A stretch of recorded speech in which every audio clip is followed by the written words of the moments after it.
होली के दिन जुम्मा, अलविदा का जुम्मा भी होली के दिन पड़ रहा है और उस दिन रंग भी उस दिन पड़ रहा है। तो सबसे मिलकर अपील की गई, भाई या तो आप उस दिन सहयोग करो या आप नमाज का समय ऊपर नीचे कर लो। और यदि किसी को लगता है कि भाई रंग से कोई, क्योंकि भीड़ में खेलते रंग डल जाता है, तो किसी को ऐसा लगता है कि वो ज्यादा उसे एक्सेप्ट नहीं कर सकता, रंग पे उसका इतना विरोध करेगा, तो घर से ना निकले, तो अपना घर में रहे, नमाज उस दिन घर में पढ़े। बिल्कुल कड़ी कार्रवाई करी जाएगी। कप्तान साहब ने इस बारे में कई बार निर्देश भी दे चुके हैं और पीस कमेटी की मीटिंग भी की गई। बिल्कुल भी कोई बख्शीश नहीं होगी, कोई इस तरह का यदि उत्तर भी होगा। हिंसा से प्रभावित उत्तर प्रदेश के संभल में होली से पहले वहां के सीओ अनुज चौधरी ने ये साफ और स्पष्ट शब्दों में समझा दिया है कि जिन्हें रंग से ऐतराज है वो होली के दिन घर से बाहर ना निकले। इतना ही नहीं, अनुज चौधरी ने यह भी कहा कि साल में 52 दिन जुमे की नमाज होती है, जबकि होली का त्योहार सिर्फ एक बार आता है। लेकिन इसी के साथ उन्होंने अपील की है शांति और सौहार्दपूर्ण माहौल बना रहे इसके लिए लोगों से कि जिन लोगों को रंग से परेशानी है उनके ऊपर कोई भी रंग ना डाले। सबसे पहले सुनिए कि आखिर सीओ अनुज चौधरी ने क्या कुछ कहा है, जिनकी वीडियो लगातार वायरल हो रही है। अभी जैसे होली है और अभी रमजान भी चल रहे हैं, तो उस सब चीज को देखते हुए शांति व्यवस्था के लिए डीआई साहब के नेतृत्व में, कप्तान साहब, डीएम साहब के साथ में, पूरे फोर्स के साथ में पूरा संभल में पैदल मार्च किया गया, ताकि वही शांति व्यवस्था में कोई भंग ना आ सके। किन किन क्षेत्रों में किया गया फ्लैग मार्च? यहाँ संभल और उधर नकासा क्षेत्र में, छंगामल कोठी और उधर जो भी नकासा संवेदनशील क्षेत्र है उस सब में। संभल की जनता को शांति व्यवस्था की जो बताया गया है, क्या पूरा बताया गया है किस तरह से शांति व्यवस्था शहर में रहनी है, क्या व्यवस्थाएं की गई है पूरा मामले को लेकर? शांति व्यवस्था यही है भी, होली के दिन जुम्मा, अलविदा का जुम्मा भी होली के दिन पड़ रहा है और उस दिन रंग भी उस दिन पड़ रहा है। तो सबसे मिलकर अपील की गई, भाई या तो आप उस दिन सहयोग करो या आप नमाज का समय ऊपर नीचे कर लो। और यदि किसी को लगता है कि भाई रंग से कोई, क्योंकि भीड़ में खेलते रंग डल जाता है, तो किसी को ऐसा लगता है कि वो ज्यादा उसे एक्सेप्ट नहीं कर सकता, रंग पे उसका इतना विरोध करेगा, तो घर से ना निकले, तो अपना घर में रहे, नमाज उस दिन घर में पढ़े। अच्छा, जिस तरह से देखा जा रहा है कि सौहार्द बिगाड़ने वालों की संख्या कई बार देखी गई है, क्या ऐसे लोगों के खिलाफ कड़ी कार्रवाई की जाएगी? बिल्कुल कड़ी कार्रवाई करी जाएगी। कप्तान साहब ने इस बारे में कई बार निर्देश भी दे चुके हैं और पीस कमेटी की मीटिंग भी की गई। बिल्कुल भी कोई बख्शीश नहीं होगी, कोई इस तरह का यदि उत्तर भी होगा। अच्छा सर, सोशल मीडिया को देखा गया कई बार भ्रमित मैसेज दिखाई देते हैं, ऐसे लोगों पर भी कार्रवाई की जाएगी? सोशल मीडिया पर निगरानी रखी जा रही है? सोशल मीडिया पे हमारा जो क्या नाम, इसका अपना सेल है हमारा, जो इसको देखता है, वो इस पे नजर बनाए हुए है और जो बीच बीच में जो इस तरह की कोई मिलती है प्रतिक्रिया, तो उस पर कार्रवाई भी हो रही है, आप भी देख रहे हो। तो संभल जहां की शाही जामा मस्जिद में सर्वे के दौरान हिंसा भड़की थी, वहां पर उपद्रवियों का तांडव देखने को मिला था, लेकिन अब संभल बदल रहा है और एक सेफ संभल की बात जो है वो योगी सरकार की तरफ से की जा रही है। इसको लेकर तमाम प्रयास हो रहे हैं और चूंकि अब आने वाले वक्त में होली का त्योहार है, तो ऐसे में चूंकि रमजान का महीना चल रहा है, तो जुमे की नमाज भी उस दिन होगी, लेकिन इस दौरान संभल में शांति बनी रहे, माहौल सौहार्दपूर्ण रहे, इसके लिए प्रशासन पूरी तरीके से तैयार है। नमाजियों के साथ मीटिंग में यह सहमति भी बन चुकी है कि होली के रंग के बाद जुमे की नमाज अदा होगी, लेकिन इस त्योहार पर पत्थरबाज या उपद्रवी किसी भी तरह का कोई माहौल खराब न कर दे, इसके लिए प्रशासन ने अभी से कमर कस ली है। सुरक्षा व्यवस्था कितनी ज्यादा कड़ी कर दी गई है, किस तरीके से पुलिस मार्च कर रही है, ये तस्वीरें निकलकर सामने आई हैं, जहां सेना की मुस्तैदी है।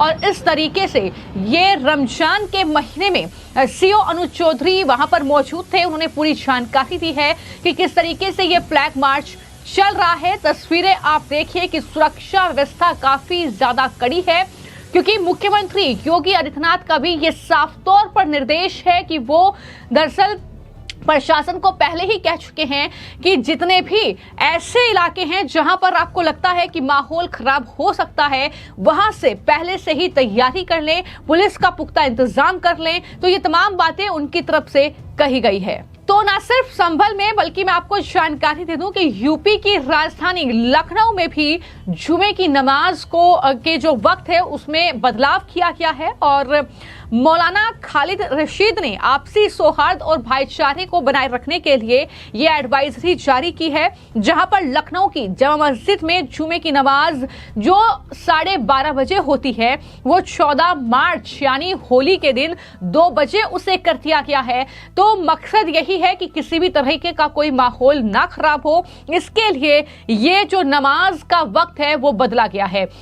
लेकिन बात वहीं संभल की जाए तो संभल में जाहिर तौर पर प्रशासन के लिए मुश्किलें काफी ज्यादा हैं। जिस तरीके से हाल ही में संभल में हिंसा हुई थी, उसके बाद जो लगातार एक्शन में सरकार वहां पर नजर आई, लेकिन अब इन पत्थरबाजों उपद्रवियों से निपटने के लिए हर एक पैमाने पर काम हो रहा है और इसको लेकर संभल के जो एसपी हैं कृष्ण कुमार बिश्नोई, उनका भी जवाब सामने आया है। जो संभल में दरअसल उपद्रवियों ने ईंट पत्थर फेंके थे, अब उसी ईंट पत्थर से पुलिस चौकी का निर्माण होगा, उसी जगह पर पुलिस चौकी बनेगी जहां पर ये हिंसा हुई थी। तो हिंसा के बाद सेफ संभल प्रोजेक्ट पर लगातार काम जो है वो सरकार कर रही है और क्या कुछ उन्होंने कहा है वो भी सुनिए। जनपद संभल में 38 जगह पे पुलिस आउटपोस्ट हैं और अस्थायी चौकियां हैं, उनका निर्माण किया जा रहा है। वर्तमान में सभी जगह पे नींव खोद दी गई है, कई जगह पे एक मंजिल तक का कार्य पूर्ण हो चुका है। शासन द्वारा जो प्राप्त बजट है उसी के आधार पे और जन सहयोग से इन सबका निर्माण पुलिस द्वारा करवाया जा रहा है। उसके अलावा 24 नवंबर को जो हिंसा में जो उपद्रवी है उनके द्वारा जो ईटा पत्थर इकट्ठा किए गए थे और पुलिस पे फेंके गए थे, वो 6 ट्रोली ईंट पत्थर भी पुलिस द्वारा संभल के लोगों की सुरक्षा में ही लगाए जा रहे हैं। उनमें से कुछ चौकियां हैं, चौकी दीपासराय और चौकी हिंदूपुरा खेड़ा, उनमें उन ईटा पत्थर का भी प्रयोग पुलिस द्वारा है वो किया जा रहा है, वो यहाँ के लोगों की सुरक्षा के लिए ही किया जा रहा है। सर, चौकियों के साथ साथ क्या कुछ थाने भी बनाए जा रहे हैं या चौकियों को थाने में कन्वर्ट किया जा रहा है? पुलिस द्वारा पुलिस मुख्यालय में संभल पुलिस द्वारा चौकी रायसत्ती है, उसको थाना बनाने के लिए प्रपोजल है, वो जल्दी भेजा जाएगा और उसी थाने के अंदर अन्य चौकियां जिसमें दीपासराय, खगूसराय और हिंदूपुरा खेड़ा है, ये 3 नई चौकियां जो है वो ऐड की गई है। सर, जो दीपासराय की पुलिस चौकी बनाई जा रही है, सर ये कितनी मंजिल होगी, क्या इसमें व्यवस्था है? दीपासराय की जो पुलिस चौकी है वो 1000 स्क्वायर फीट के अंदर होगी और करीबन 3 मंजिला होगी। उसमें हाईटेक सिक्योरिटी कैमराज, जनपद संभल में कुल 3 करोड़ रुपए के बजट के आसपास सेफ संभल नाम का एक प्रोजेक्ट है, वो प्रशासन द्वारा लाया जाए, जिसमें फेस आइडेंटिफिकेशन के साथ में हर चौराहे पे कैमरे हैं वो पुलिस द्वारा लगाए जा रहे हैं। उसके अलावा रूरल एरियाज में भी करीबन 600 के आसपास गांवों में प्रशासन के सहयोग से और जन सहयोग से ऑपरेशन त्रिनेत्र के तहत कैमरे हैं वो लगाए जा रहे हैं, ताकि हर गांव में पुलिस की सुरक्षा है वो लास्ट माइल तक पहुंच सके। Thank you. तो आपने संभल के एसपी को सुना और इसी के साथ जो राजेंद्र पेंसिया हैं संभल के डीएम, उनका भी बयान सामने आया है कि क्या कुछ प्रशासन की तैयारी है, किस तरीके से संभल जिस पर कहीं न कहीं जिस तरीके से एक तरीके से कब्जा किया हुआ था, अब उसे कब्जा मुक्त कराने के लिए जो तैयारियां चल रही हैं, पत्थरबाजों उपद्रवियों पर किस तरीके से शिकंजा कसा जाए, इसको लेकर अलग अलग जगहों पर पुलिस चौकी का निर्माण किया जा रहा है। अब पुलिस थाने का निर्माण वहां पर होगा। ये तमाम चीजों का जिक्र करते हुए उन्होंने संभल की स्थिति को लेकर क्या कुछ कहा है वो भी सुनिए। संभल महात्म्य के अनुसार हमारे कुल 87 देव तीर्थ हैं, इसमें से कुल 68 तीर्थ या जल तीर्थ हैं और 19 महाकूप है और 5 महातीर्थ माने जाते हैं। इस तरह से कुल 92 तीर्थ संभल में है। इसी के अंतर्गत कुल 54 तीर्थों की देव तीर्थों की खोज हो चुकी है, जिसमें से 6-7 ऑलरेडी कंस्ट्रक्टेड हैं, पहले से उनका सौंदर्यीकरण भी हुआ है, निर्माण भी हुआ है, जैसे सूरज कुंड है, नीमसार है, मनोकामना तीर्थ है। वर्तमान में जो चतुर्मुख महाकूप है उसका निर्माण चल रहा है। इसके साथ साथ यमघंट तीर्थ का निर्माण चल रहा है। हमने वंदन योजना के अंतर्गत पर्यटन विभाग और धर्मार्थ कार्य विभाग के अंतर्गत और इसके साथ साथ नगर पालिका परिषद का जो 15वां वित्त है उसके माध्यम से हम कुछ तीर्थों का जीर्णोद्धार कर रहे हैं, पुनरुद्धार कर रहे हैं, उनका सौंदर्यीकरण कर रहे हैं। इसके साथ साथ जो 24 कोसीय परिक्रमा है वो बहुत प्राचीन परिक्रमा है, वर्तमान में मात्र 48 किलोमीटर शेष है। उसकी भी हमने पूरी सर्वे कराया है और कहाँ अतिक्रमण है उस अतिक्रमण को भी दूर कराया है, कुछ अतिक्रमण अभी भी शेष है और उसके लिए भी हम डीपीआर विस्तृत तैयार करा रहे हैं ताकि जितने भी तीर्थयात्री आए वो तीर्थाटन करें, पर्यटन करें और परिक्रमा करके यहाँ से जाएं। सर संभल में जो सूर्य कुंड है उसके भी अतिक्रमण किया हुआ है लोगों ने, क्या सर उसका भी अतिक्रमण उठाया? आज हमारे सामने कुछ डॉक्यूमेंट आए थे, मैंने एसडीएम साहब को मार्क भी किया, उनको अच्छे से सुना हमने। तो कल दोनों पक्ष आएंगे, दोनों प्रस्तुत करेंगे। यदि किसी भी प्रकार का कोई भी अतिक्रमण होगा तो नियमानुसार उसे ध्वस्त कराएंगे। और जो सूरज कुंड है वो स्टेट हाईवे पर पड़ता है और सभी देव तीर्थों में पहले नंबर का देव तीर्थ है। तो उसके चारों ओर अच्छी सी पेंटिंग हो, अंदर कुंड का सौंदर्यीकरण हो, जो पास में तालाब है उसका भी जो झील पोखर तालाब जो योजना है उसके अंतर्गत सौंदर्यीकरण हो। उसके साथ ही पर्यटन का एक शेड भी बना, यात्री शेड भी बना है, अंदर मंदिर भी बहुत सुंदर है। तो उसको इस तरह से विकसित करेंगे कि कोई भी यात्री आए तो सबसे पहले वहां दर्शन करे। सर संभल में जो कूप की खुदाई हुई है, वो जो कूप मिले हैं उन पर संभल नगर पालिका ने जाल ढककर भी उसको कवर्ड किया गया है। क्या सर इस तरह से और भी ऐसे कूप है जिनको इस तरह की कार्रवाई की जा रही है? जो मुख्य 19 महाकूप है उनका तो पुनरुद्धार और सौंदर्यीकरण किया जा रहा है और साथ में उनको रेन वाटर हार्वेस्टिंग के लिए भी यूज किया जाएगा ताकि जो भी पानी आए वो उसमें जाए और भूमि का जल स्तर बढ़े, क्योंकि संभल डार्क जोन में पड़ता है। और जो अन्य कूप मिल रहे हैं हमें, उन कूपों को भी हम जल वर्षा संभरण के लिए प्रयुक्त कर रहे हैं ताकि भविष्य में पर्यावरण और जल से संबंधित जो भी समस्या है उसका समाधान हो।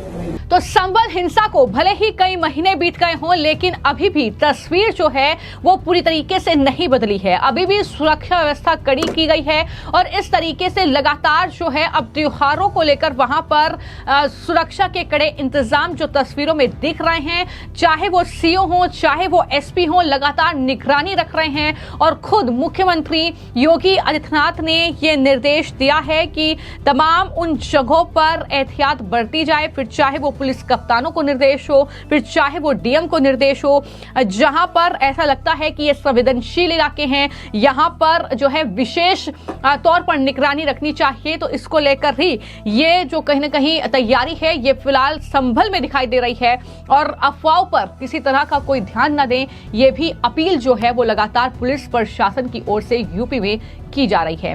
फिलहाल आपकी इस खबर को लेकर क्या राय है, हमें कमेंट बॉक्स में जरूर लिखें। धन्यवाद।